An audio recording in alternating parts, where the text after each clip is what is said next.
ብርሃንሽ መጥቷልና የእግዚአብሔርም ክብር ወጥቶልሻልና ተነሺ አብሪ። ኢሳይያስ ምዕራፍ 60 ቁጥር 1። ሻሎም ሻሎም ውድ እግዚአብሔር ቤተሰቦች እንደምናችሁ። እኛ ፉል ላይት ኢንተርናሽናል ቸርች ወይንም ሙሉ ብርሃን የክርስቶስ ቤተክርስቲያን እንሰኛለን።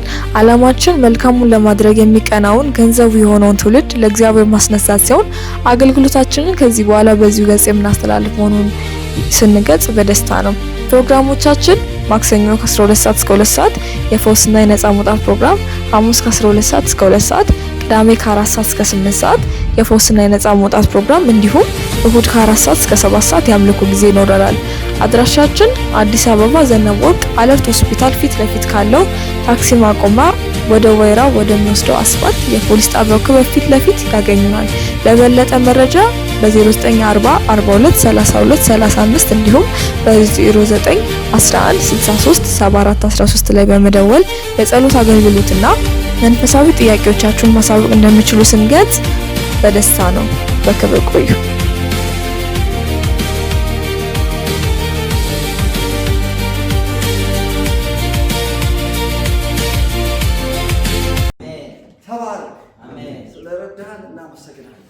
ስላገዝከን እናመሰግናለን። ሰው በኃይሉ አይበረታም እንደተባለ ኖ የመበርታታችን ሚስጥር አንተ ነህ። በመንፈስ እንጂ በኃይልና በብርታት አይደለም።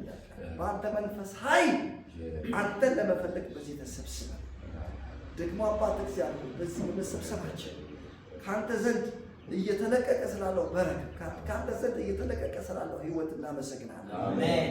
በጸሎቱ ስለተካፈልነው ህይወትና በረከት እናመሰግናለን። አሜን። በዝማሬ ስለተካፈልነው ህይወትና በረከት እናመሰግናለን። አሜን። አሁን ደግሞ በከበረው በቃል ውስጥ እግዚአብሔር አምላክ ሆይ በረከትና ህይወት እንዲያልፍ በኢየሱስ ስም ጸልያለሁ። አሜን።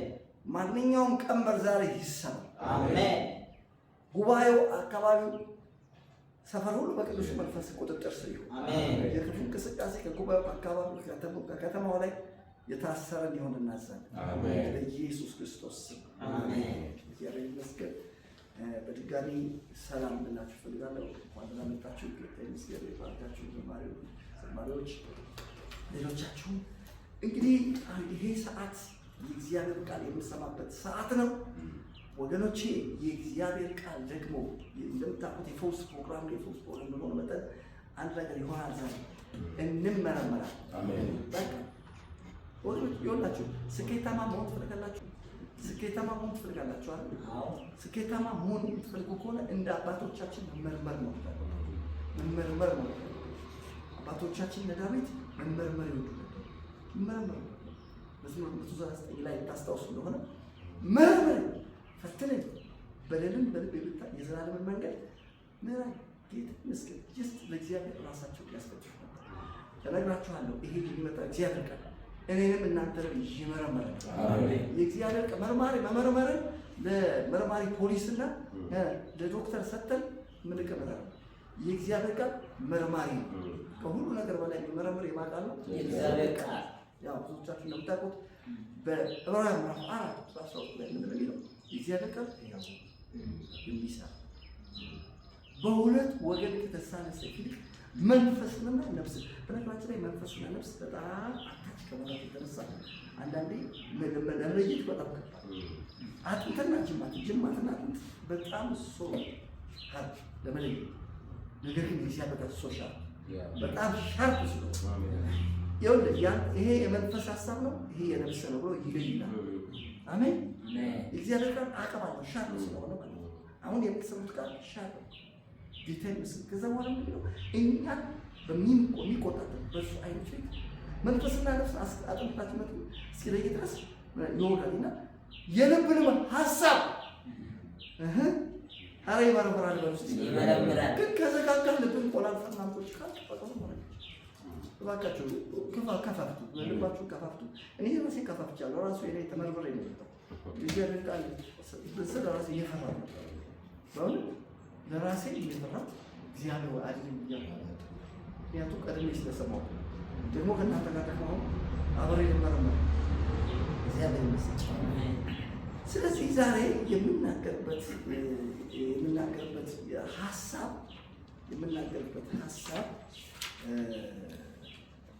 እንግዲህ ሀሳቡን ርዕስ ርዕሱ በኋላ መሀል ላይ ልነግራችሁ እችላለሁ። ነገር ግን አንድ ወሳኝ ነገር ልነግራችሁ፣ ክርስትና በጣም የሚያስፈራለት ዝም ብሎ ሪሊጅን ቢሆን በቃ ችግር እኮ የለም። ዝም ብሎ በቃ እንትን ታደርጋለህ፣ ትሰጣለህ ለድሀ ምናምን 5 ህጎች አሉ።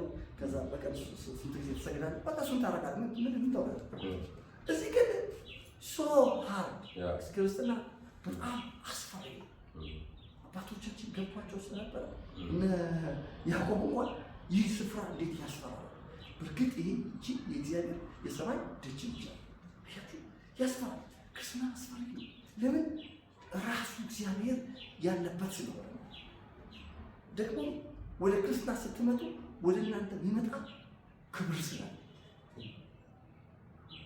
ያ የሚመጣውን ክብር በአግባቡ መያዝና ማስተናገድ በስርዓት መንቀሳቀስ የሚፈልግ ነው። አባቶች አያውቁትም። አባቶች አሁን እና አብርሃም ስትመለከቱ በዚህ ቤተክርስትና ጀማሪዎች የእምነት ጀማሪዎቻችን እነሱ ናቸው። ኢሳይያስ 51 ላይ ታስታውሳላችሁ። 51 ቁጥር ላይ እናንተ እግዚአብሔር የምትሹ ጽድቅን ምን የምትከተሉ እንበል ወደ ተቆፈራችሁበት ጉድጓድ ወደ አብርሃም ወደ ተቆረጣችሁበት ድንጋይ ወደ ሳራ ተመልከቱ። እነዚህ ሰዎች መሰረት ናቸው። እኛ ተቆፍረን የወጣነው አብርሃም ከሚባል ጉድጓድ። ስለዚህ ልናስብ ይገባል። እነዚህ ሰዎች ሳያውቁት የሆነ ግሎሪ መጥቶበት ነበር። አብርሃም ግን እሱ አያውቀው አንደርስታንድ አያደርገው ነበር። ዝም ብሎ እግዚአብሔር ከጣዖት አምልኮ ወጥቶ አባቶቻቸው ከሚያመልኩት እግዚአብሔር መውሽቅ ማድረግ ጀመረ። የእግዚአብሔርን መከተል ጀመረ እና ባዕድ ሀገር ውስጥ ገብቶ በባዕድ ሀገር የእሱ ላይፍ ስታይል በማህበረሰቡ ላይ ከባድ ተጽዕኖ አኗኗሩ ብለስት የሆነ ህይወት ሲኖር ነበር ማለት ነው። እግዚአብሔር እሱ ጋር ስለነበረ እንደፈለገ ይሰማ፣ እንደፈለገ በቃ የምናወራበት፣ እንደፈለገ የምናስብበት፣ እንደፈለገ የምንንቀሳቀስበት ሰዓት ያለው እምነት ነው። ጌታ ይመስገን። እና አብርሃም በዘፍጥረት ምዕራፍ 23 ቁጥር 1 ጀምሮ እስከ 6 ስታነቡ ሚስቱ ሳራ ስትሞት አንድ ነገር ተፈጠረ። የተፈጠረው ነገር ምንድነው? ሚስቱ የሚቀብርበት ስፍራ ነው። ከዛ የተነሳ በከተማው ላይ ለነበሩ ለከተማው ሰዎች ጸጉሩን እያከከ በጣም እየተቅለሰለሰ የሰው ሀገር ሰው ላይ ዘመድ የለኝ ምን ይልህ እያለ ዝም ብሎ ሲቅለሰለስ አዩት። እሱ ነው ሰው ማለት አያውቅም። እሱ በሚኖርበት ህብረተሰብ መካከል አምጥቶት የነበረው ተጽዕኖ አልገባውም። ምን የሆንክ ነው? ስርዓት አትይዝም ማለት ሚስት ይልቅ በከብረበት ትንሽ ብታክል ትንሽ እንደው ይመጣበ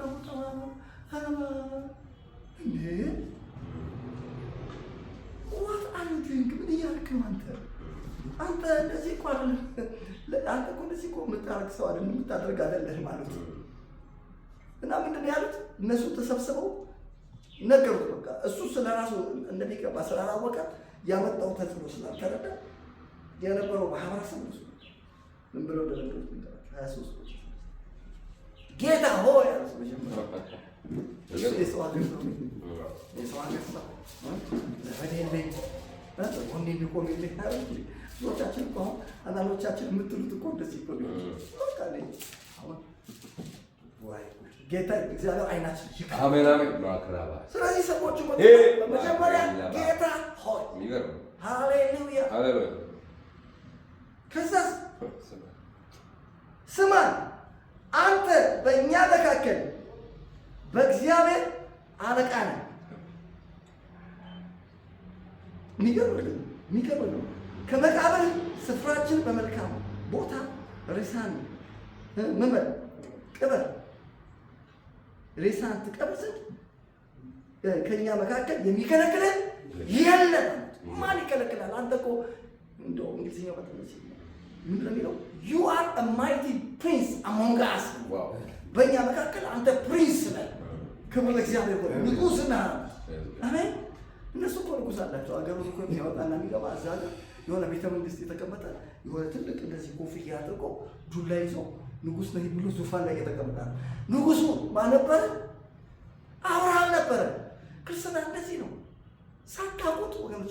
በከበረው ሰረገላ ላይ እግዚአብሔር አስቀምጧል። ለክርስቶስ ሕይወታችሁን ከሰጣችሁ ጊዜ ጀምሮ ላይፋችሁ ሶ ኤክሰለንስ በልቀት የተሞላና በክብር የታጀበ ሕይወት ውስጥ ገብታችኋል። እኛ ከምናምንቴነት እግዚአብሔር ነፃ አውጥቶናል። ወገኖቼ እግዚአብሔር ምናምንቴነት ማለት እግዚአብሔርን አለማወቅ። ስለ አፊንና ስለ ፊናስ የተባለው ተቀበሉ። አፊንና ፊናስ እግዚአብሔርን አያውቁም ነበር፣ ምናምንቴዎች ነበሩ። ወንድሜ ከምናምንቴነት እግዚአብሔር ነፃ አውጥቶናል። እኛ ምናምንቴዎች አይደለም። አሜን። እግዚአብሔርን አውቀናል፣ በሱ ታውቀናል። ወደ ሆነ ክብር ውስጥ ገብታችኋል። ስለዚህ የሚገርማችሁ ነገር ይሄ የእግዚአብሔር ሰው ይሄን አያውቅም ነበር። ስለዚህ ወደዚህ ወደ የገባንበት ክብር ትልቅና በጣም ትልቅ ስለሆነ ጥንቃቄ ይፈልጋል። የክርስትና ሕይወት ጥንቃቄ የሚጠብቀው የሚፈልገው ደግሞ ክብሩ ብዙ ስለሆነ በአብርሃም ላይ የመጣው ግሎሪ የመጣው የህይወት ጥራትና ኳሊቲና የህይወት ምልልስ ኢንፍሉዌንሻል ነበር። የከተማ ገዢ እስኪሆን ድረስ አባቶቻችን እነ ኢዮብ ነገሮች ነው። ኢዮብ ራስን ሙሉና ኢዮብ ራስን ላይ እያለ ሲናገር ታያላችሁ። ምን ነው እግዚአብሔር ይጠበቀኝ በነበረ ጊዜ በሆኑ እያለ እንደ ትዝታ አድርጎ ሲጽፍ ነው የምትመለከቱት። እና እዛ ቦታ ላይ ሲናገር ምን እንደሚለው በተለይ መሀል አካባቢ ያለው ነገራቸው ምን ያለው የእውሩ ጽድቅ መጀመሪያ ከዛ በፊት ያለው ለስለኝ ጽድቅን ለበስኩ እርሷም ደግሞ ለበሰች። ክርስትና ወንዶች ጽድቅን መለበስ ጽድቅ ደግሞ እናንተ ምን ስትል ነው ስትለብስ ነው። አሜን። ጽድቅን ለበስኳት እሷም ለበሰች ይላል። ለእውሩ አይ ለአንካሳው እግር ነበርኳት የመበለቲቱ ልብ እልል አሰኝ ወንጂ እንዲህ ላንገባረ ላይፍ ስታይል አሜን። የክርስትና ላይፍ ስታይል ዝም ብለህ ይሄን የምታደርገው እንደመተንፈስ አሜን። ዝም ብለህ በቃ ስትኖር እንዲህ ነው የምትኖር አሜን። እንደዛ ነበርኳት። ከዛ የኃጢአተኛውን መንጋጋ ክብር ለእግዚአብሔር የነጠቀውን ካፉ አስታል የማላውቀውን ሰው ሁሉ ነበር። በተለይ መጨረሻ ላይ ያለው በጣም ይደንቀኛል። ምን አለ መሰላችሁ? እንደ አለቃ ሆኜ ተቀመጥኩ። ወገኖች ክርስትና እንደ አለቃ ሆነ የምትቀመጥበት ነው። የሆነ የምትቅለሰለስበትና እንደ ፈሪ ሆነ የምትመላለስበት ህይወት አለ። ክብር ለእግዚአብሔር። አታስታውሱም? ኢዮብ ምሳሌ ምዕራፍ 28 ቁጥር 1 ላይ ትዝ ይላችሁ ስለ ጻድቅ ሲናገር ጻድቅ እንደ አንበሳ ያለ ፍርሃት ይኖር፣ ኃጥእ ግን ማንም ሳያሳድደው ይሸሽ። እኛ ዝም ብለን ማንም ሳያሳድደው ይሸሽ እየተልከት ከበርሲ እኔንም ያለ የምትኖራበት እንደ አንበሳ እንደ አለቃ ሆኜ ተቀመጥ። ወገኖቼ በምትኖሩበት ሰፈር፣ በምትኖሩበት ከተማ፣ በምንኖርበት በዚህ በኢትዮጵያ ምድር ላይ አሁን እኛ የተቀመጥነው እንዴት? ወገኖቼ በምትኖሩበት ሰፈር፣ በምትኖሩበት ከተማ፣ በምንኖርበት በዚህ በኢትዮጵያ ምድር ላይ አሁን እኛ የተቀመጥነው እንዴት ነው ካላችሁ እንደ አለቃ ሆነን የተቀመጥነው። ሃሌሉያ አሜን። አንተ ከእግዚአብሔር ዘንድ በእኛ መካከል ምንድን ነህ? አለቃ ነህ። ክብር ለእግዚአብሔር ይሁን። ዚስ ኢዝ ክርስቲያኒቲ። የሆነ ሪሊጅን ላይ የሆነ ስርዓት እየተሰበሰብን እየዘመርን ኪቦርድ እየመታ ምናምን ከዛ ምንበትን አይደለም። ክርስትና በጣም የተከበረ ነገር ውስጥ ነው የገባው። ጌታ የተመሰገነ እና እንደ አለቃ ሆኜ የተቀመጥኩ ይልና ቀጥሎ ያለው ደግሞ እንደተቀመጥኩ መጨረሻው ንጉሥ በሰራዊቱ መካከል እንደሚኖር ሐዘንተኞችን እንደሚያጽናና ኖርኩ አለ። ኑሮ ማለት ይሄ እንደዚህ እኮ ነው እየኖርክ ያለው ወንድሜ። አሁን እየኖርክ ያለው እንደዚህ ነው። አትውረድ። አስተሳሰብን ዝም ብለህ ጌታ ይመስገን አስተሳሰብህን እንደሚገባ ወይ ራስህን በደንብ ወቅ። ጌታ ይመስገን። ንጉሥ በሰራዊት መካከል እንደሚኖር ሐዘንተኞች እንደሚያጽናና ምን አለ? እስቲ ኖርኩ በሉ። ይሄ ምንድን ነው ካላችሁ ክርስቶስ። ጌታ ይመስገን። ታዲያ ኢየሱስ ክርስቶስን በራእይ ላይ ስታይ ስለ ክርስትና ምንድን ነው የሚለው?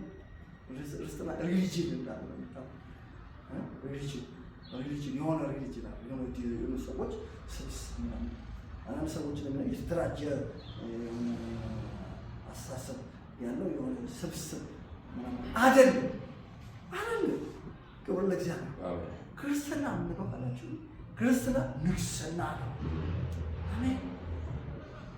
ክርስትና እግዚአብሔር ለሰው መንግስት ለሰው መልሶ ያንን መንግስት በዛ መንግስት ውስጥ የምትኖርበት በዛ መንግስት ውስጥ ያንን መንግስት ኤክሰርሳይዝ የምታደርጉበት የህይወት ስራ ነው። ለእስራኤል መንግስትን የምትመልሰው መቼ ነው? ለእስራኤል አይደለም። እግዚአብሔር አሁን ለሰው ዘር መንግስትን መልሷል። ያንን መንግስት የምትቀበልበት ህይወት ነው። አንተ ታናሽ መንጋ መንግስት ምን ይል ሊሰጥ የአባታችሁ በጎ ፈቃድ ነው። ምን አትበሉ አትፉ። መንግስት ነው የተሰጠ። ክርስቶስ ስትቀበል የተሰጠ ፍራንክ አይደለም። የተሰጠ የሆነ የምትበላውና የምትጠጣው አይደለም። የተሰጠ ኪንግደም ነው። መንግስት ነው የተቀበልከው።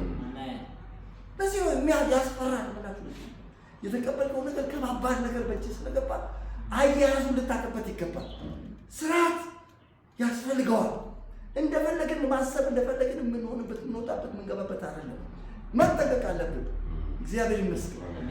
ታስታውሱ ራእይ ከነገድና ከቋንቋ ሰዎች ዋሽተዋል። ለአባትና ለአምላክ ካህናትና መንግስት አደረጋችሁና በምድርም ላይ ይነግሳሉ። አረ ይነግሳሉ በውስጥ ይነግሳሉ። አሁን ምን እያደረጋችሁ ምን እያደረግን ያለው ነገራችሁ እየነገስን አማኞቻችሁ እንዴት እየነገስን በጽድቅ እየነገስን በእግዚአብሔር ፍርሃት የሚነግስ በሰዎች ላይ በጽድቅ የሚሰለጥን ይላል። እንደ ማለዳ ፀሐይ ይሆናል። አሁን ነገራችኋለሁ እየሰለጠን በሰዎች ላይ እንዴት በጽድቅ ጌታ የተመሰገነ። ክርስትና በጣም ግዙፍ ነው። ጌታ ይመስገን። ክርስትና ትልቅ ክርስትና እንደ ያዕቆብ ልበላችሁ ያስፈራል። አሜን። ጌታ ይመስገን። ክብር ለእግዚአብሔር ይሁን። አሜን። ተመልከቱ። አሁን ልክ ለክርስቶስ ሕይወታችሁን ስትሰጡ የሆነባችሁ ነገር የሆነ ድርጅት ውስጥ ሳይሆን የመጣችሁት በመንግስቱ ዙፋን ላይ ነው። ዘዳግም 17:18 ነው። ሰው መንግስት ዙፋን ላይ ሲቀመጥ ቆም መጠቀቅ መፍራት አለ። ያንን ዙፋን ማስቀጠል ጥንቃቄ ያስፈልጋል። እንዴት ነው ማድረግ ያለብኝ የሚለውን ነገር ያስፈልጋል። ይገባል። ዘዳግም 17:18 ላይ ታስታውሳላችሁ። በመንግስቱ ዙፋን ላይ ምን ባለ ጊዜ በተቀመጠ ጊዜ አይደለም ዛሬ ይሄ ጊዜ በመንግስቱ ዙፋን ላይ የተቀመጠ በማን መንግስት ዙፋን ላይ? በእግዚአብሔር መንግስት ዙፋን ላይ፣ በማያልፈው የመንግስት ዙፋን ላይ ወሎች ኢየሱስ ክርስቶስ እኮ የተቀመጠ በዳዊት ዙፋን ላይ የተቀመጠ ካለ የዳዊት ዙፋን እኮ ቀጥሎ ለዳዊት እግዚአብሔር ምን ብሎታል? መንግስት በቃ መጨረሻ የለውም ብሎ ጌታ ኢየሱስ ሲወለድ ምን የተባለ ስሙን በኢየሱስ ተባለቻል። ወልድ ሲወለድ ስሙን እግዚአብሔር አምላኩ የአባቱን የዳዊትን ዙፋን ይሰጠው በያዕቆብ ቤት ላይ ለዘላለም ይነግሳል። ለመንግስቱ ፍጻሜ የለው። ፍጻሜ የሌለው ዙፋን ላይ በክርስቶስ ጋር ተቀምጧል። ዋፍቱ ፊል ዝም ብለህ እንደ ተራራ ስናትይ። ክብር ለእግዚአብሔር ይሁን። ይሄ ማንም ሊያገኘው የማይችለው እድል እግዚአብሔር ሰጥተዋል። ጌታ የተመሰገነ ይሁን። ይሄን ለማወቅ ኤፌሶን ምዕራፍ 2 ማንበብ በቂ ነው። በቃ በሚመጡ ዘመናት በክርስቶስ ኢየሱስ ለእኛ ባለው ቸርነት አሜን። በሚመጡ ዘመናት በክርስቶስ ኢየሱስ ለእኛ ባለው ከሁሉ የሚበልጠው የጸጋውን ባለጠግነት ምን ይለን ዘንድ ያሳየን ዘንድ ከክርስቶስ ጋር አብሮ ከሞት ምን አደረገን? አስነሳን። ከዛስ ከክርስቶስ ጋር በቀኙ ምን አደረገን? እነግርሃለሁ ጌታ ኢየሱስ ሆይ አንተ ለሕይወቴ ለእኔ ስለ ኃጢአቴ ሞተሃል፣ እኔ ስለማስደከመው ተነስተሃል ብለህ እጅን አንስተህ ክርስቶስን የሕይወትን ንጉሥና ገዢ ባርከው ሰዓት ወንድሜ እዚህ ዙፋን ላይ ተቀምጠሃል። ተራ ሰው አይደለም። የሆነ ክብር አንተ ላይ ወድቆባል። አሜን። ጌታ ይመስገን። አሜን። ለዚህ ነው አሁን ዛሬ እንደዚህ እየተናገርኩ ያለው ጥንቃቄ ያስፈልገዋል። ጥንቃቄ ያስፈልገዋል። የከበረ ነገር ጥንቃቄ ያስፈልገዋል። ክቡር ነገር ክቡር ከሆነ አንድ ነገር ትልቅ ከሆነ በጣም ትጠነቀቃለህ። ጌታ ይመስገን። ስለዚህ ሐዋርያው ጳውሎስ ያለው ልንገራችሁና ወደ ሌላ ሀሳብ እንመጣለን። ሐዋርያው ጳውሎስ ለጢሞቴዎስ ለዛ ነው ለጢሞቴዎስ ብሎ ነገር ሐዋርያው ጳውሎስ ለጢሞቴዎስ ያለው ትዝ ይላችኋል። ሐዋርያው ጳውሎስ ለጢሞቴዎስ ምኑ ነው? በእምነት እውነተኛ ልጁ በእምነት እውነተኛ ልጁ ነው። ጢሞቴዎስ በአንደኛ ጢሞቴዎስ ምዕራፍ 3 ቁጥር 11-16 ምን ብሎ መከረው? ምን ብሎ ነገር እመጣለሁ ልመጣ እችላለሁ ብዘገይ ግን በእግዚአብሔር ማደሪያ ቤት እንዴት መኖር እንዳለበት ታውቅ ዘንድ ምን አደርግልሃለሁ? ይጽፍልሃል አለና ቤቱ ማለት የእግዚአብሔር ቤት የሚባለው ስሙ ነው እንዳይመስልህ። ቤቱ የእውነት አምድና መሰረት የሕያው እግዚአብሔር ቤተ ክርስቲያን ነው። ሃሌሉያ! ጌታ የተመሰገነ። በዚህ በቤተ ክርስቲያን ውስጥ በእግዚአብሔር ቤት ስትኖር እንደፈለክ መኖራችን እጽፍልሃለሁ። እንዴት መኖር እንዳለበት ታውቅ ዘንድ እጽፍልሃለሁ። ብዘገይ በእግዚአብሔር ማደሪያ ጥንቃቄ ያስፈልገዋል። የእግዚአብሔር ቤት ጌታ ይመስገን። እዛ በኋላ ቀጥሎ ሲናገር እግዚአብሔር የመምሰል ሚስጥር ያለ ጥርጥር በስጋ ምን ያህል የተገለጠ በመንፈስ የጸደቀ በክብር ያረገ በመላእክት የታየ በአሕዛብ ደግሞ የታመነ ነው። ሃሌሉያ! እባክህ ተራ ነገር ውስጥ አይደለህም። እባካችሁ የሆነ ዝም ብሎ ነገር ውስጥ አይደላችሁ ያላችሁት፣ ከባድ ነገር ውስጥ ነው። አሜን። ስለዚህ ለጢሞቴዎስ ይጠነቀቅ ይነግረዋል። ስለዚህ እንዴት ነው ታዲያ እንደዚህ አይነት የሚያስፈራ የከበረ ነገር ውስጥ በገባው እንዴት ልመላለስ የሚለው እንዴት መመላለስ እንዳለብን በጣም ብዙ የእግዚአብሔር ቤት ስርዓቶች አሉ። ከነዛ ውስጥ ግን አንዱ ብቻ ዛሬ ነግራችሁ ልጨርስ። በዚህ በእግዚአብሔር ማደሪያ ቤት ውስጥ እንደዚህ ስንኖር እንዴት እንመላለስ ሲባል በትህትና ምን ያስፈልጋል? ትህትና ያስፈልጋል። ትህትና ያስፈልገው እኮ ከፍ አንድ ሰው ከፍ ያለ ሲሆን ነው እኮ ትህትና ያስፈልጋል። ለምን ከፍ ያለ ነገር ስለሆነ ምን ያስፈልጋል? ትህትና ለመንቀሳቀስ ትህትና ያስፈልጋል። ፍርሃት ያስፈልጋል። እግዚአብሔር ፍርሃት ያስፈልጋል። ትህትና ያስፈልጋል። እግዚአብሔር ይመስገን። በቆላስይስ ምዕራፍ 3 እንዴት እንመላለስ እንዴት ይሻላል?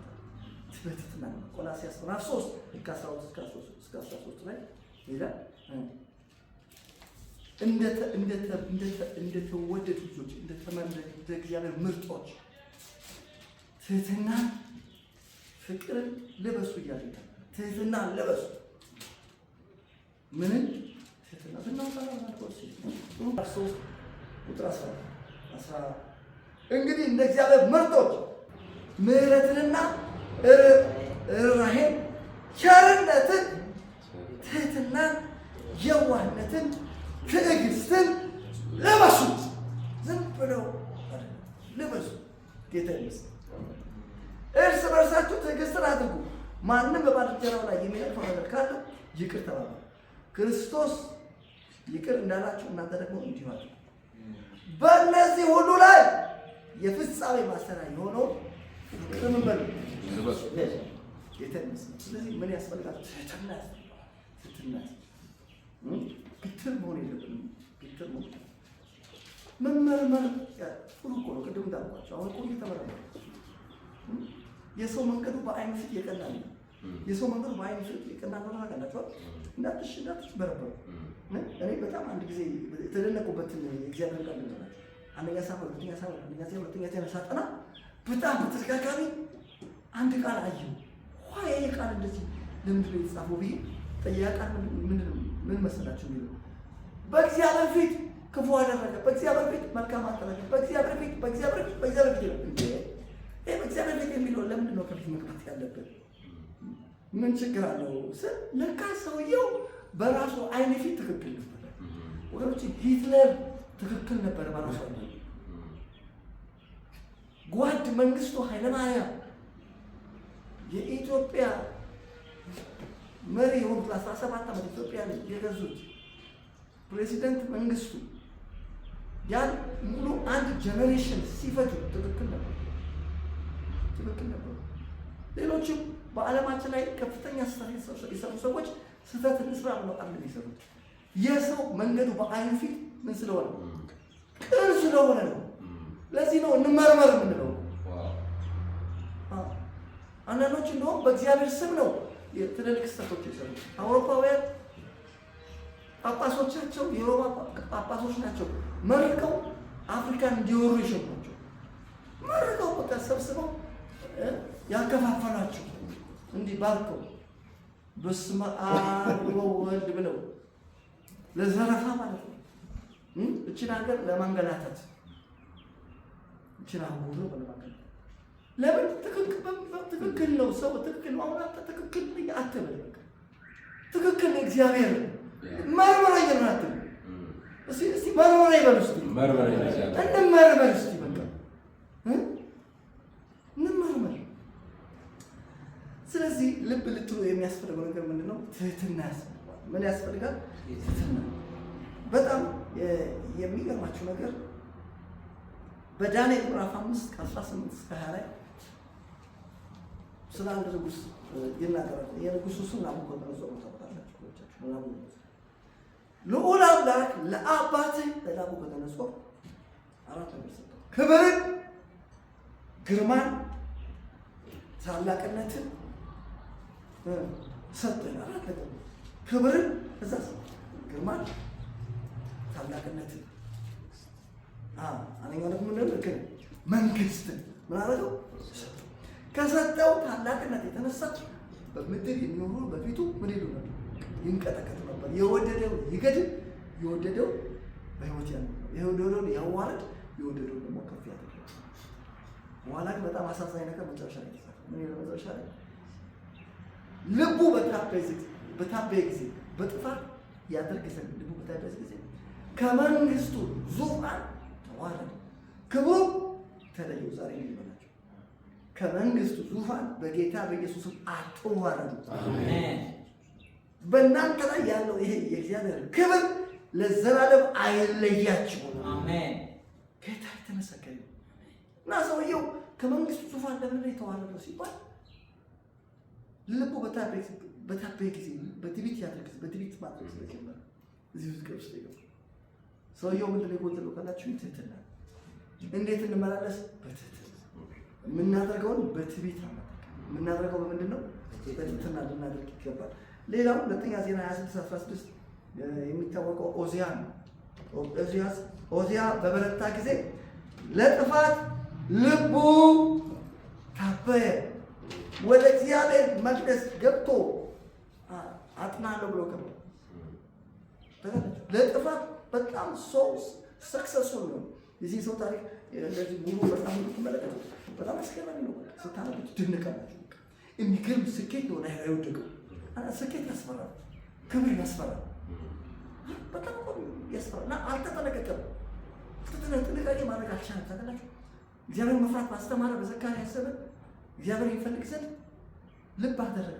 እግዚአብሔር በፈለገ ጊዜ እግዚአብሔር ነገሩ ምን አይደለም አከናውነት ይላል። ይነግራችኋለሁ። ይኸው ያልተከናወነ ነገር ብናነበው ጊዜ የለኝም እንጂ በቃ በግራ በቀኝ ያልሰራው ነገር ግን መጠንቀቅ ነበረበት። ሰክሰስ እንደዚህ አይነት ክብር ውስጥ ሲገባ ጥንቃቄ ይገባል። ግን መጽሐፉ እንደዚህ ይናገራል። በበረታ ጊዜ እነግራችኋለሁ። ይህ ጊዜ እኛ የበረታንበት ጊዜ ነው። አሜን አሜን።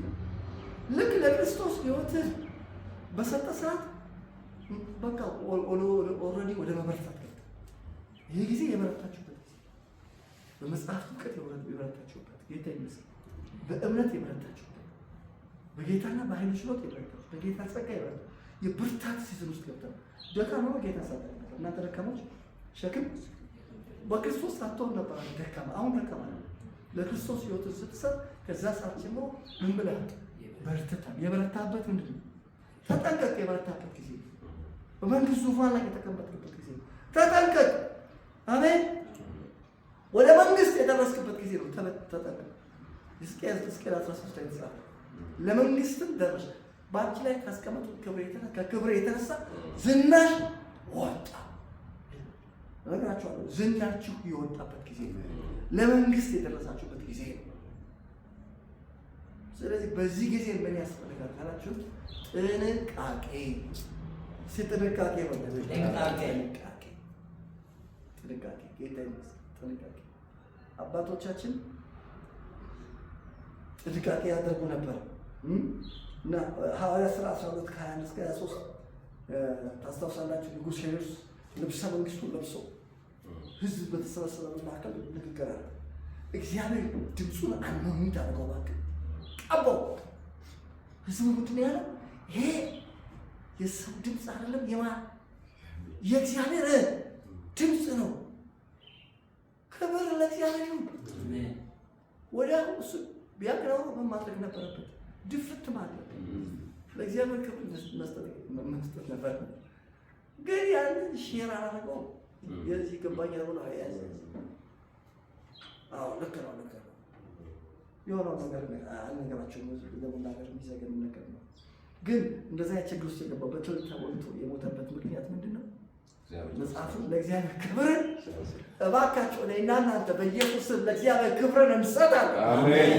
እስቲ ክብርን እንሰጣለሁ። ክብርን እንሰጣለሁ። ክብርን እንሰጣለን። ክብርን እንሰጣለን። ጌታ ይመስገን።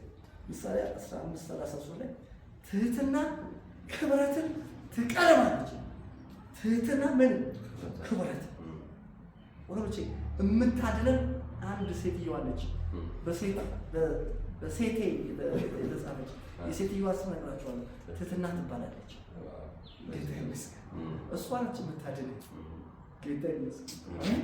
ትህትና ክብረት ይቀርባለች። ሌላ ቦታ ላይ እዛው ምሳሌ ላይ ትህትና ክብረትን፣ ትዕቢት ውድቀትን ይቀርባል።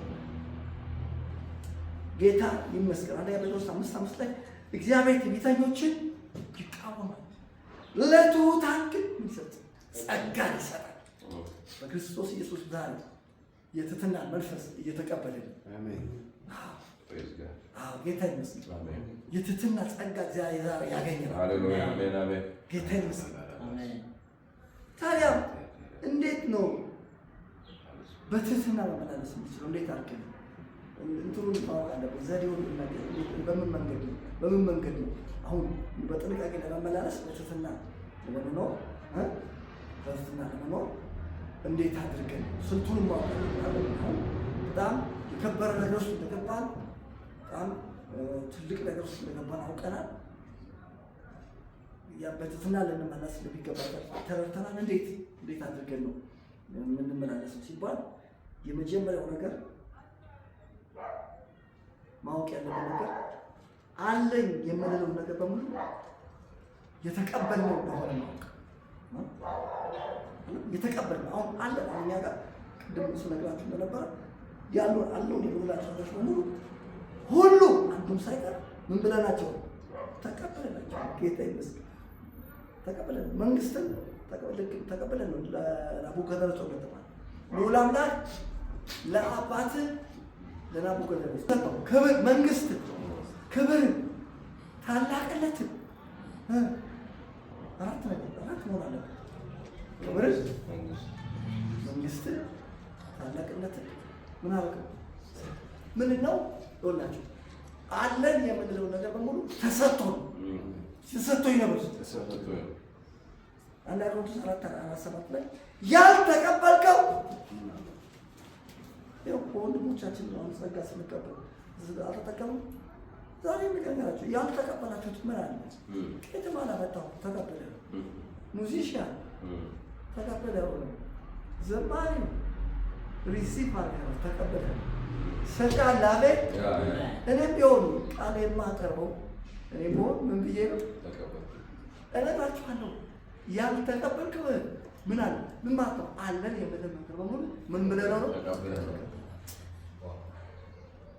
ደውላና ለአባት ለናቡከደነፆር መንግስት፣ ክብር፣ ግርማ፣ ታላቅነት ምን አለ ሰጠ። ሲሰጠው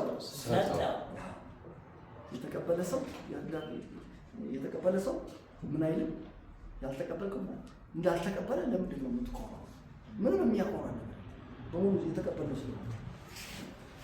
ክብር ለእግዚአብሔር ይሁን። ኤርምያስ 9:23 ላይ ጠቢብ በጥበቡ ኃያልም በኃይሉ ባለጠጋ በብልጥግና ምን አይመካም። ነገር መመካት ግን ተፈቅዷል። መመካት ግን የሚመካል በምድር ላይ ፍርድ፣ ጽድቅ፣ ምሕረት የማደርግ እግዚአብሔር መሆኑን በማወቅና በማስተዋል በዚህ ዛሬ ይላችሁ በምድር ላይ ፍርድ፣ ጽድቅ፣ ምሕረትን የሚያደርግ ማን ነው? እግዚአብሔር። ምን ማለት ነው? ምሕረት አድርጎልህ ነው። ፍርድ አድርጎልህ፣ ጽድቅ አድርጎልህ። አሁን የሆንከው እግዚአብሔር ስላደረገልህ ነው። ጌታ ይመስገን። ክብር ለእግዚአብሔር ይሁን። ያዕቆብ 1:14-17 መልካም ስጦታ ፍጹም በረከት ከላይ ከብርሃናት አባት ምን ያደርጋል? ኧረ ይወርዳል። ይወርዳል። መልካም ስጦታ ፍጹም በረከት ከላይ ከብርሃናት አባት ይወርዳል። እግዚአብሔር ይመስገን። አንደኛ ዜና ምዕራፍ 29:10-19 ወጥቶ ቢነግሩት አንደኛ ዜና ምዕራፍ 29 በጣም ወሳኝ ይሁንላችሁ። እነ ዳዊት ስኬታማ የሆኑት በቃ በዚህ አስተሳሰብ የተቃኙት ነው። እንግዲህ ዳዊት ታውቃላችሁ፣ ዳዊት የተሳካለት ሰው በዚህ ምድር ላይ ከተሳካላቸው ሰዎች መካከል አንዱና በጣም ዋነኛው ዳዊት ነው። ዳዊት እንደተሳካለት የምታውቁት የሐዋርያት ሥራ ጸሐፊ በሐዋርያት ሥራ ምዕራፍ 13:36 ላይ ይመስለኛል ብሎ ተናገረ። ዳዊትም በራሱ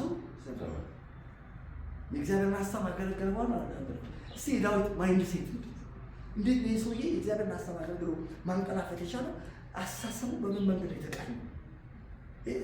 በሱ በንግግሩ እኮ ልናውቀው ይችላል። ምንድን ነው ውስጡ የነበረው አሳሰብ ወደዚህ ክብር ውስጥ እንዲገባ የእግዚአብሔር ሀሳብ ያለ ምንም ችግር አገልግሎ ማንቀላፋት እንዲችል ያደረገው ማይንድ ሴቱ ምን አይነት ነበር? እኔው እንዴት እናየዋለን? አፍ በልቡ ሞልቶ ከተረፈው ሰው ምን ያደርጋል? ይናገራል። በዳዊት ልብ ውስጥ ሞልቶ ተርፎ የተናገረውን ነገር የዚህ ሰው ማይንድ ሴት ምን ነበር? እንዴት ነው በትህትና ያ ሁሉ ግሎሪ። በጣም በነገራችን ላይ የዳዊት ክብር ያስፈራል። ምክንያቱም አወጣጡ አስደንጋጭ፣ ምንም ስቴፑን ያልጠበቀ ዝም ብሎ ከጫካ ውስጥ ከበግረኝነት ቁጣ ራሱ ልጅ እንዳለው እስከሚረሳ እየተረሳ ነው። ልጆቹን አቅርብ ሲል ሳሙኤል በቃ አቀረበ። እነዚህ ናቸው እነዚህ ራሱ ላይ አባትና እናቴ ተው እግዚአብሔር ግን ምን አደረገኝ? ተቀበለኝ። ጌታ የተመሰገነ። እንደዚህ የተነሳ ሰውዬ የሰውዬ ዳዊት እንትን ያስፈራል። አካሄድ ሀና እንደተናገረች ውስጠኛ ከህዝበ መኳንንት ጋር ያስቀጣቸው የክብርን ዙፋን ያውሰደ ችግረኛውን ከመሬት ተነስተ የክብር ዙፋን ስትሆን ያስፈራል። ዳዊት ከበግረኝነት ነው ቤተ መንግስት ይገባል። ግን እንዴት ነው የሆነለት ሰውዬው? እንዴት ትሁት ሊሆን ይችላል? እንዴት ትግት ውስጥ አልጠቀው ሲባል እስኪ ንግግሩን እንስማ። አንደኛ ዜና ምዕራፍ 29 ላይ ጌታ የተመሰገነ። አንደኛ ዜና 29:10-19 አንደኛ ዜና በጣም እኮ የሚገርም ምን አይነት ማይንድ ሴት ነው! እግዚአብሔር ይሄንን አእምሮ በክርስቶስ ኢየሱስ ይሙላል። አንደኛ ዜና ምዕራፍ 29 ከቁጥር 10 ጀምሬ ላምብላችሁ። ዳዊትም በጉባኤ ሁሉ ፊት እግዚአብሔርን ባረከ። ባረከ። ዳዊትም አለ፣ አቤቱ የአባታችን የእስራኤል አምላክ ሆይ ከዘላለም እስከ ዘላለም ተባረክ። አቤቱ በሰማይና በምድር ያለው ሁሉ ያንተ ነውና። እግዚአብሔር ይህን ልብ ዛሬ ይግጠምልን። ይገርም ነው። ታላቅነትና ኃይል ክብርም ድልም ግርማም ላንተ ነው። አቤቱ መንግስት ያንተ ነው። አንተም በሁሉ ላይ ከፍ ከፍ ያልክ ራስ ነህ። ባለጠግነትና ክብር ካንተ ዘንድ ነው። ወገኖቼ ይህን ሰዓት የተናገሩ አንተ ሁሉን ትገዛለህ። ኃይልና ብርታት በእጅ ነው። ታላቅ ለማድረግ ለሁሉም ኃይል ለመስጠት በእጅ። አሁንም እንግዲህ አምላክ እንገዛልሃለን፣ ለክቡር ስምህ ምስጋና እናቀርባለን። ሁሉ ካንተ ዘንድ ነውና ከእጅህም የተቀበልነውን ሰጥተንሃልና ይህን ያልችለን ልናቀርብልህ እኔ ማን ነኝ? ሕዝቤስ ማን ነው? አባቶቻችን ሁሉ እንደነበሩ እኛ በፊት ስደተኞች መንጻተኞች ነን። ዘመናችንን በምድር ላይ እንደ ጥለናት አትጸናም። አቤቱ አምላካችን ሆይ ለቅዱስ ቤት እንሰራ ዘንድ ይህ ያዘጋጀነው ባለጠግነት ሁሉ ከእጅህ የመጣ ነው። ሚገርም ማይንድ ሴት። ሁሉም ያንተ ነው። አምላኬ ሆይ ልብን የምትመረምር ቅንነትን እንደምትወድ አውቃለሁ። እኔም በልቤ ቅንነት በፈቃድ ይህን ሁሉ አቅርቤልሃለሁ። አሁንም በዚህ ያለው ሕዝብ በፈቃድ እንዳቀረበልህ በደስታ አይቻለሁ እያለ ይናገራል። የመጭንጭና አበባ አቤቱ የአባቶቻችን የአብርሃም የይስሐቅ የያዕቆብ እስራኤል አምላክ ሆይ ይህን አስብ፣ በሕዝብ ልብ ለዘላለም ጠብቅ፣ ልባቸው ወደ አንተ አቅና እያለ ይናገራል። ጌታ ይመስገን። እንግዲህ የዳዊት ማይንድ ሴት ነው። ተመልከቱ፣ ሁሉም ከእጅ ነው የተቀበልነው። እላችኋለሁ በእጃችን ያለ ማንም ጸጋ ስጦታ ኤኒቲንግ ግሎሪ ማንኛውም ኤቭሪቲንግ አሁን በእጃችሁ ገባ ያለው ነገር በሙሉ ተቀብለን ተቀብዬ ነው በልስቲ ተቀብለን ነው። ጌታ ይመስገን። እንደዚህ ነበር አስተሳሰባቸው። አንድ ቆሮንቶስ 15 ሌላው ስኬታማ ሰው የስኬት ሰማ ጳውሎስ ያልታበየ ሶስተኛ ሰማይ ደርሶ እኛ እንኳን ሶስተኛ ሰማይ ትንሽ ብልጭ ይችላል እንዴ? ፎቶአችንን የምንሰቅለው ፎቶ በቃ ይሰቀላል። ሜጀር ተላለ ሰውየው ክብር ለእግዚአብሔር ይሁን። እስቲ ኢየሱስ ጌታ ነው በሉ። እስቲ ኢየሱስ ጌታ ነው። እና ይሄ ሰው የዚህ ሰው ማይንድ ሴት አለ። ምንድን ነው ያለው? እኔ ከሁሉ ይልቅ ነገር ግን እኔ ያለው በእኔ ያለ ጸጋ እነግራችኋለሁ። ከሁሉ ይልቅ ልትደክሙ ትችላላችሁ። በቤተ ክርስቲያን ውስጥ ያሉ ከሌሎች ሰዎች ልትበልጡ ትችላላችሁ። የከበረ ነገር የበለጠ ነገር በሕይወታችሁ ሊገለጥ ይችላል። ነገር ግን እነግራችኋለሁ እናንተ አላችሁ በእናንተ ያለ ጸጋ ነው። አሜን። ሲመን ያለ ጸጋ ነው። ይህንን ነው የዚህ ሰው ሴታ የጳውሎስ የማይንድ ሴታ እንደዚህ ነበር። ስለነበረ የተሳካ የኔ ህይወት መስዋዕት እንደሚደረግ ሰው ብቻው ጨርሻ መልካም ነው የመዘገድ ተጋር ስለዚህ የጽድቃቴ ተጋስተውኛል ብሎ በስጋ በኖረበት ዘመኑ ዞር ብሎ ሲመለከት ልቡ በአንድ ቀን ባንዱ እንኳን አልፈረደም። ከዛ የተነሳ እንደዛ ብሎ በእምነት መተኛ ለሆነው ለጢሞቴዎስ ይሰጥልታል። ከሁሉ ይልቅ ተከብቶ በነገራችን ላይ ጳውሎስ በልጧቸዋል።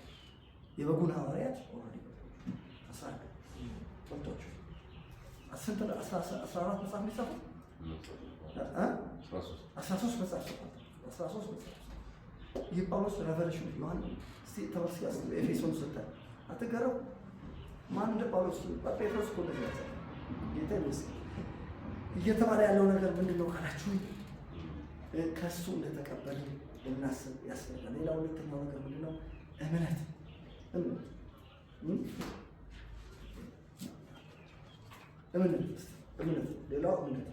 ሌላው የምንተርፍበት መንገድ እምነት ነው።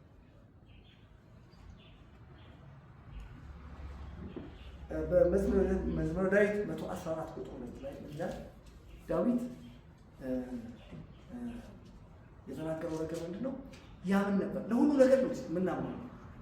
አያችሁ ዳዊት 12ቱን የእስራኤል ነገድ ይገዛ ነበር። ትልቅ ግዛት ነበር ያለው፣ ትልቅ ስቴት ነው እና ያንን መንግስት ለማስተዳደር የሆነ መንግስት ችግር ይፈጠርበታል ብሎ ያለውን ስትስተቱ ሲገባ አትመለከቱ።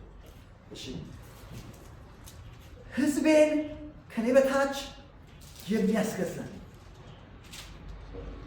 ህዝቤን ከማበታች ከኔ በታች ምን የሚልልኝ እነግራችኋለሁ ወገኖቼ። ህዝባችንን ከኛ በታች የሚያስገዛ እግዚአብሔር ተመልከቱ። ምዕራፍ 144 ቁጥር 2 ላይ ቁጥር 2 መጠጊያዬ መሸሸጊያዬ ቁጥር 1 ጀምሮ እንደዚህ ይላል። እግዚአብሔር አምላኬ ይባረክ፣ ለእጆቼ ሰልፍን ለጣቶቼ ዘመቻን የሚያስተምር መሐሪዬና መሸሸጊያዬ መጠጊያዬና መድኃኒቴ ረዳቴ መታመኛዬ እግዚአብሔር ሕዝቤን ከኔ በታች የሚያስገዛ ነው። በደንብ ስማ።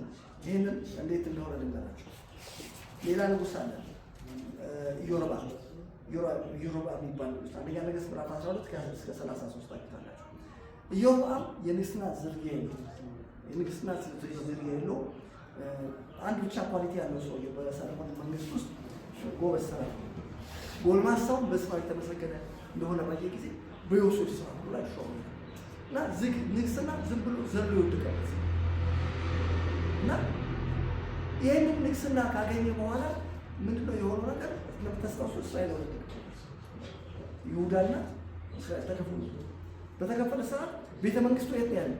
ኢየሩሳሌም ነው። እስራኤል ሆኖ ሄዶ የሚሰግደው የት ነው? ኢየሩሳሌም ሄዶ እስራኤል ስለሚሰግድ መቅደሱ እዛ ስላለ ህዝቡ እዛ ለመስገድ ሲሄድ ልባቸው ሮብዓም ነው በኢየሩሳሌም የነገሰው። ልባቸው ወደ ጌታቸው ሸፍቶ እኔን መተው ይገሉኛል፣ መንግስቴን አጣለሁ ብሎ ምን ያደረገው? በወቅቱ የነበሩት አቦት የነበሩት ሚስቶች ሰብስበው ምንድነው ማድረግ ያለብን ሲባል ማድረግ ያለብን ነው። እስራኤል ሆይ ኢየሩሳሌም ሄዶ መስገድ ምን ይባላል? ይመዘባል።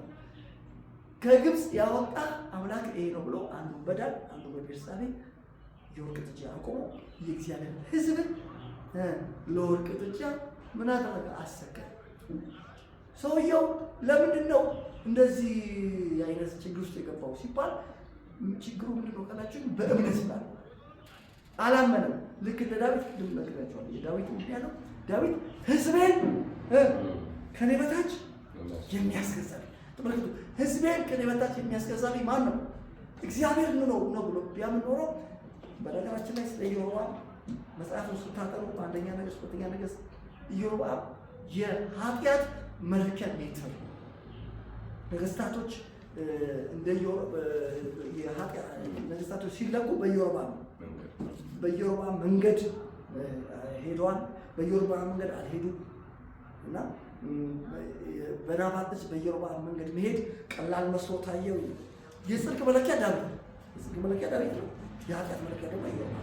እንደዚህ አይነት ከፍተኛ ችግርና ስህተት ውስጥ የገባበት ምክንያት ሰውየው ስለሚል ነው። ጻድቅ በእምነቱ በህይወት ይኖራል። እነግራቸዋለሁ። በእምነት ነው የምንኖረው። ፈርተን ያልሆነ ነገር ውስጥ አንገባም።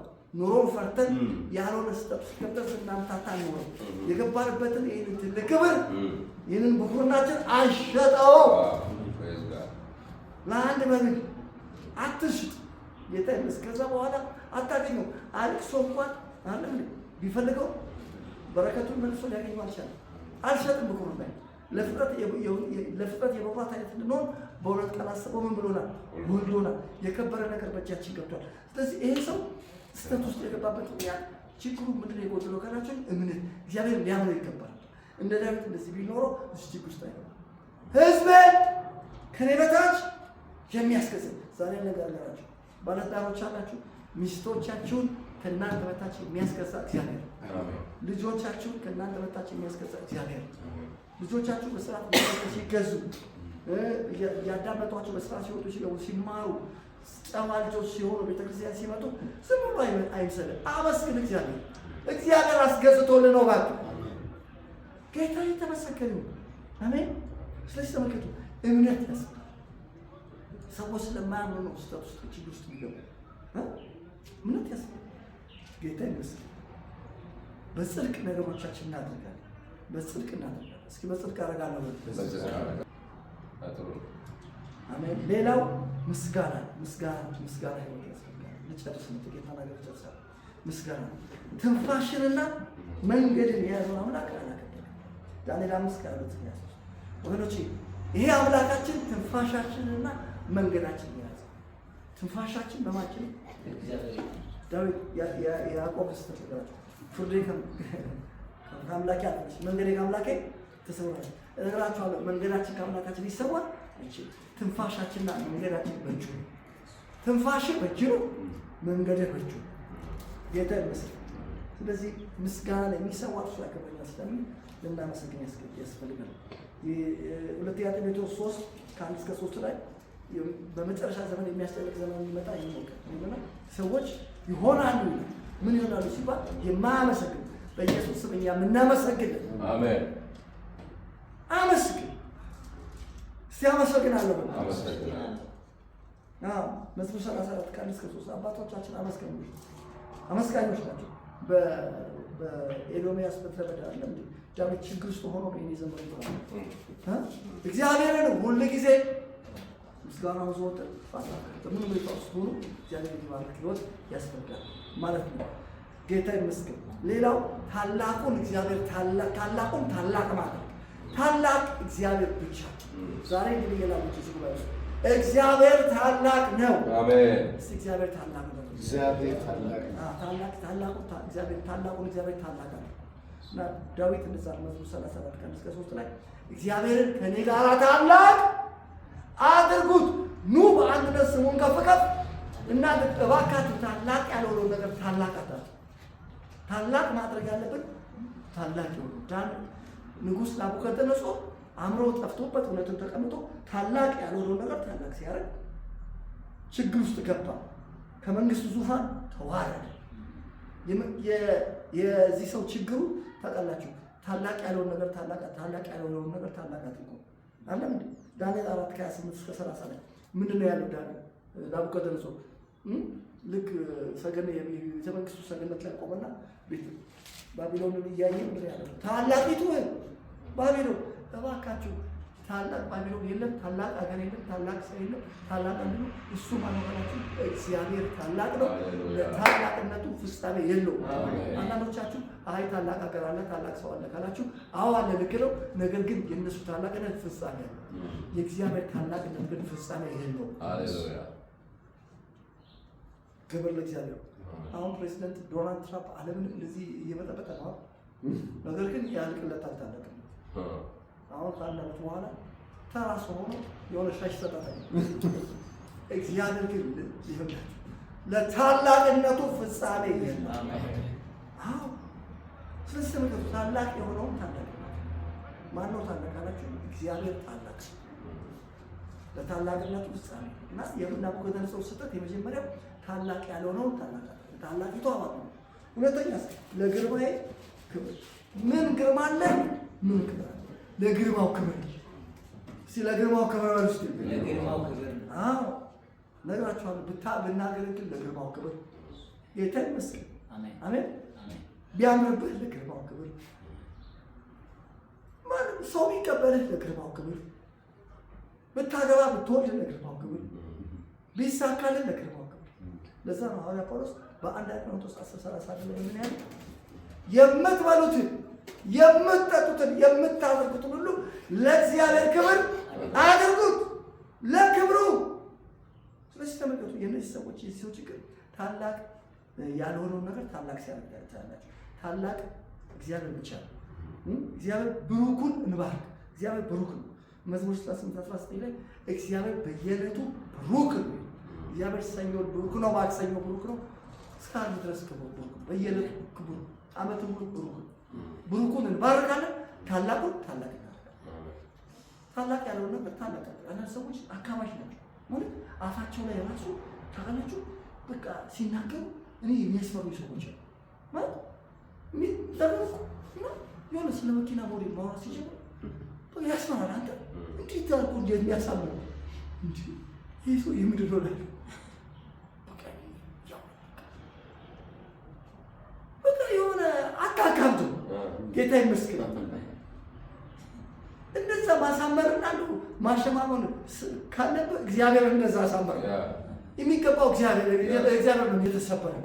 አንዳንዱ ስራን ያካፍላል። ስራ አንዳንዱ ደግሞ ውጭ ሀገር አሜሪካ ሲያወሩ ይበቅ ያስታውቅባቸዋል። ሲያወሩ ምን እንደዚህ ሰዎች ቃጤት እኮ ሰው ዝም ብሎ ሰርተው እኮ አይደለም፣ ግን ያስታውቃሉ ነገር ዝም ብለው የሚያካብዱ ማካበር ካለፈ የከበደውን እግዚአብሔር ማክበር ምንም የሚከብድ ነገር የለም። አገልግሎትንም አናከብድም። ኢቭን ሚኒስትሪ እግዚአብሔር ምንነገሩ እግዚአብሔር ራሱ ነው እና እስቲ እግዚአብሔርን ነው ማከብረው። እግዚአብሔርን አትልቅ።